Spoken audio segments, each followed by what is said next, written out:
बिहार के इस बार के चुनाव ने एक बार तो स्पष्ट कर दिया है कि अगर कोई एक व्यक्ति है जो देश के किसी भी राज्य के चुनाव को सिरे से बदल कर रख सकता है तो वो है देश के प्रधानमंत्री नरेंद्र मोदी। क्या इस बात की सनद कोई भी कर सकता है कि सिर्फ 12 रैलियों को संबोधित कर प्रधानमंत्री नरेंद्र मोदी ने पूरे एनडीए की तस्वीर को बदल कर रख दिया। पहले दौर के मतदान के समय तक ऐसा प्रतीत हो रहा था कि महागठबंधन न सिर्फ बढ़त बना लेगी बल्कि लोगों में भयंकर नाराजगी है। लेकिन पहले दौर के मतदान के खत्म होने या यूं कहें कि उसी दिन प्रधानमंत्री नरेंद्र मोदी ने लोगों को जंगल राज की याद दिलाई। जंगल राज के युवराज, जंगल राज के 2 युवराज, उन्होंने स्पष्ट तौर से कहा। चुनावी मंच से कही गई ये बातें लोगों के दिमाग में कुछ इस तरीके से घर कर गईं कि लोगों को याद आ गया कि 2005 से पहले का दौर क्या हुआ करता था। उस वक्त आरजेडी के अगुवाई की सरकार हुआ करती थी, राबड़ी देवी मुख्यमंत्री हुआ करती थी और उससे पहले लालू प्रसाद यादव।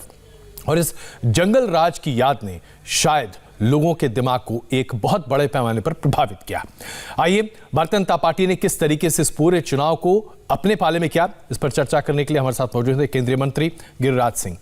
गिरिराज जी, बहुत स्वागत इंडिया टीवी पर और बहुत बधाई भी।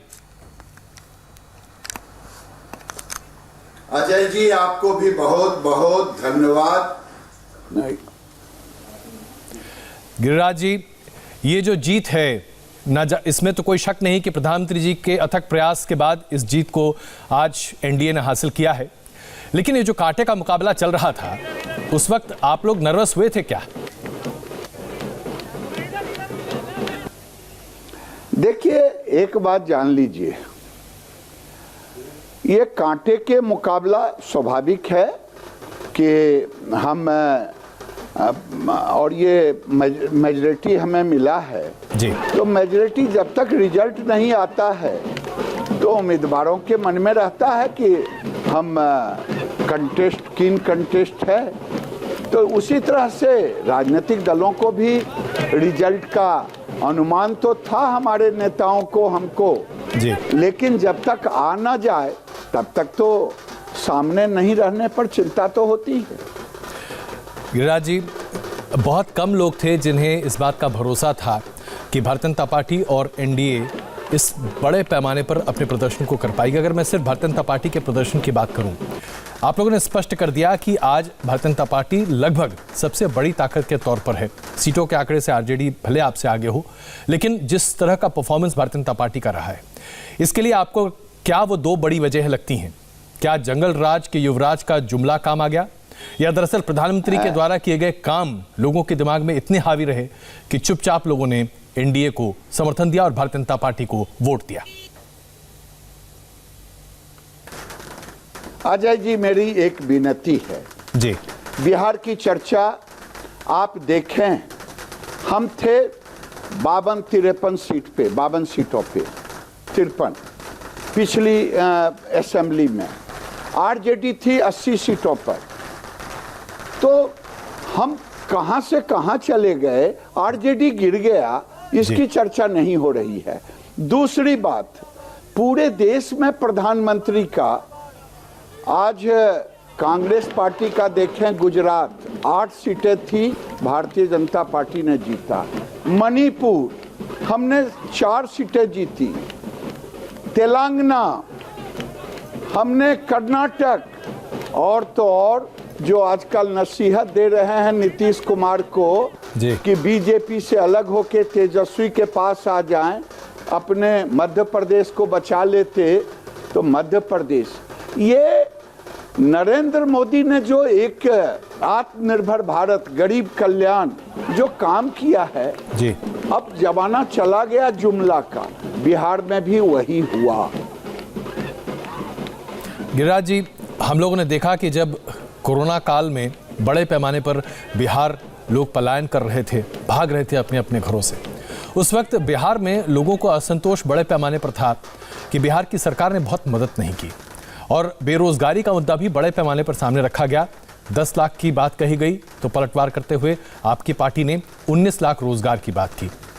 क्या आपको लगता है कि वो शिकायत गलत थी, या दरअसल वो शिकायत बहुत बड़े पैमाने पर बढ़ा चढ़ा कर प्रस्तुत की जा रही थी?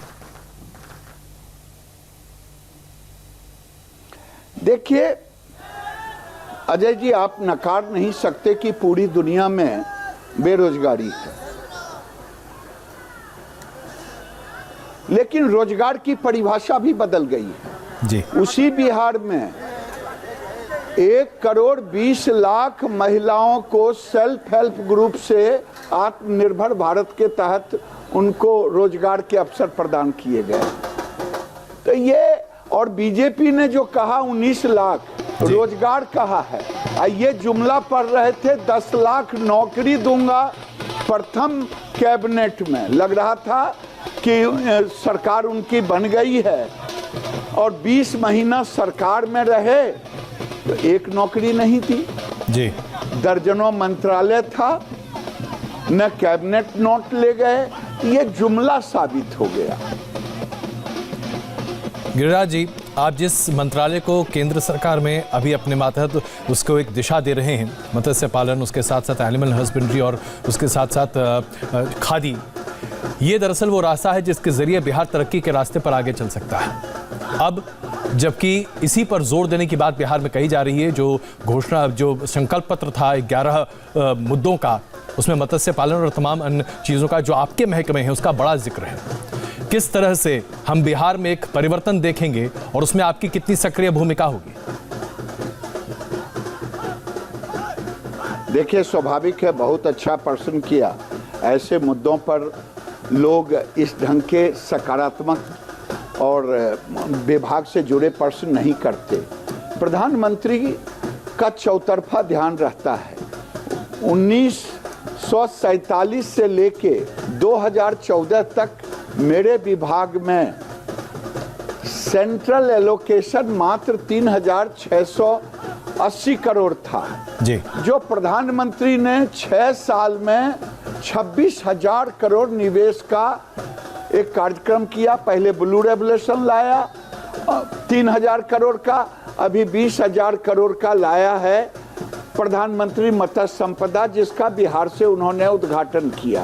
अब बिहार में ऑप्शन है, क्योंकि बिहार पहले जाना जाता था, आप जानते हैं अच्छी तरह से, उत्तर बिहार में माछ और मखान, प्रधानमंत्री ने मछली को भी लिया और मखाना को भी लिया, हम डेयरी को भी लिया है। बिहार आज जिस जिले बेगूसराय से मैं सांसद हूँ, 15 लाख लीटर दूध रोज होता है। हम वहाँ इन विट्रो फर्टिलाइजेशन, उन्हें प्रधानमंत्री चौतरफा रूरल इकोनॉमी को अपलिफ्ट करने के लिए उसमें मत्स्य संपदा और डेयरी की बहुत बड़ा भूमिका होगा। आज तक किसी ने 13,500 करोड़ केवल पशुओं के रोग निदान के लिए, यानी कांग्रेस ने तो कभी सोचा ही नहीं कि पशु आज 7 लाख करोड़ से ऊपर केवल दूध का इकोनॉमी है भारत को जी। आज वही कारण है कि प्रधानमंत्री ने इस ओर ध्यान दिया और बिहार बीजेपी ने अपने घोषणा पत्र में भी इसको डाला। तो गिरिराज जी, आपकी भूमिका कितनी हम देखें इस बार बिहार में, और उसके साथ साथ किस तरह से विभागों का बंटवारा होगा, क्योंकि अब लोगों की दिलचस्पी है कि नए सरकार में भारतीय जनता पार्टी की भूमिका कैसी रहेगी?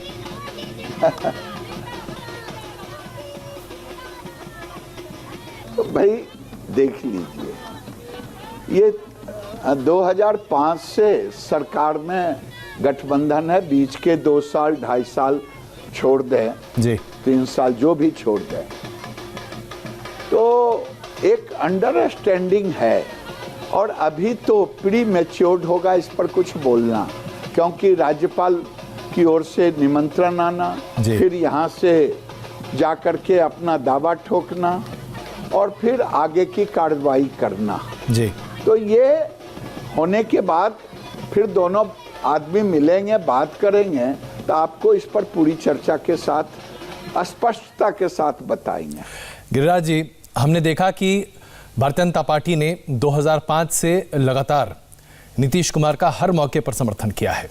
अब जबकि भारतीय जनता पार्टी ने स्पष्ट कर दिया है कि आज दरअसल नीतीश कुमार जी की नैया भी भारतीय जनता पार्टी पार लगा रही है, तो क्या हम भारतीय जनता पार्टी के सक्रिय, उसके साथ साथ एक स्पष्ट और निर्णायक भूमिका को अगले 5 साल में देखेंगे? क्योंकि अगर ऐसा होता है तो शायद बहुत सारी उम्मीदें जो लोगों ने बीजेपी से और प्रधानमंत्री नरेंद्र मोदी से लगा रखी हैं वो भी पूरी होंगी? देखिए, स्वाभाविक है। प्रधानमंत्री जब 2014 में बने थे तो उन्होंने कहा था कि पूर्वांचल के विकास के बगैर देश का विकास संभव नहीं, और पूर्वांचल के विकास का द्वार है बिहार।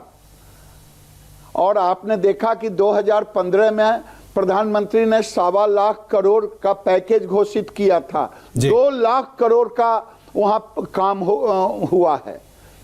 तो ये प्रधानमंत्री पूरे देश की एक कल्पना है, और उसमें पूर्वांचल और बिहार उन प्राथमिकता के साथ है। जब है तो फिर कहने के लिए कुछ बाकी नहीं बचेगा।